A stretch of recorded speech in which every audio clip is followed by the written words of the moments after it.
Hypertension आमतौर पर इसको हम हाई ब्लड प्रेशर भी बोलते हैं और जो जनरली पेशेंट आते हैं वो यही कहेंगे कि मेरा बीपी बढ़ गया है। वो ये नहीं कहते कि मेरे अंदर हाइपरटेंशन हो गई है। मेरा नाम अमनदीप सिंह है, मैं सेकंड ईयर एमबीबीएस स्टूडेंट हूँ एट जीएमसी जगदलपुर। सामान्य तौर पर जो हाइपरटेंशन है या फिर हाई ब्लड प्रेशर के अंदर क्या होता है कि जो नॉर्मली जो हमारी खून की नलियाँ हैं उनके अंदर में जो रक्त का प्रभाव बहुत ज़्यादा तेज़ी से इंक्रीज़ हो जाता है और जिसकी वजह से जो हमारी नली हैं वो फटने के उनके चांसेस होते हैं। तो जिसके कारण हमारे ऑर्गन्स यानी कि जैसे किडनी, लीवर और ब्रेन को इफेक्ट होता है। तो इसको सामान्य रेंज के अंदर ही रखना चाहिए। इसको कैसे रख सकते हैं हम चीज़ें देखते हैं अभी। सामान्य तौर पर जो आपका नॉर्मल ब्लड प्रेशर है वो आपका 120/80 mmHg होना चाहिए। 120/80 mmHg का मतलब क्या है? Systolic and diastolic blood pressure जो होते हैं, सिस्टोलिक मतलब जब हार्ट ने पंप किया, जब हार्ट पंप करेगा तो तेज़ी से खून दिल के अंदर से नलियों में जाएगा यानी कि वेसल्स के अंदर जाएगा, तो जो प्रेशर है वो ज़्यादा होता है, उसको 120 mmHg होना चाहिए। लेकिन जब हार्ट रेस्ट कंडीशन में होगा, मतलब अब रुक गया है, धड़क नहीं रहा है, तो वो 80 mmHg होना चाहिए, जिसको बोलते हैं डायस्टोलिक ब्लड प्रेशर।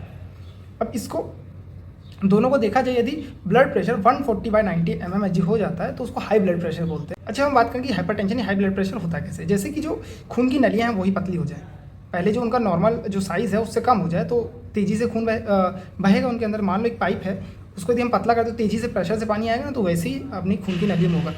जेंडर्स में भी डिफर करता है कि मेल और फीमेल में अलग अलग रहता है। कुछ फैमिली हिस्ट्री की, यदि फैमिली के अंदर हिस्ट्री है बीपी की, तो आपके अंदर भी हो सकती है।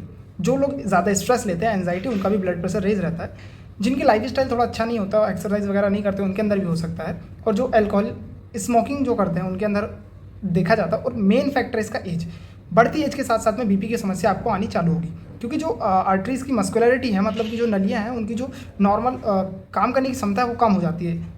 अब जो पेशेंट है, आपको पता कैसे चलेगा कि मेरे को बीपी हो गया है?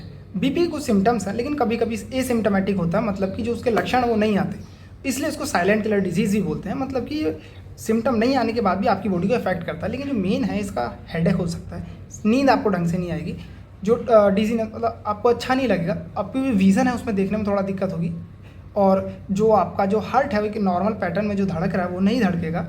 आपकी जो ब्रीथ है वो छोटी छोटी आएंगी, आपको मतलब जल्दी जल्दी सांस लोगे।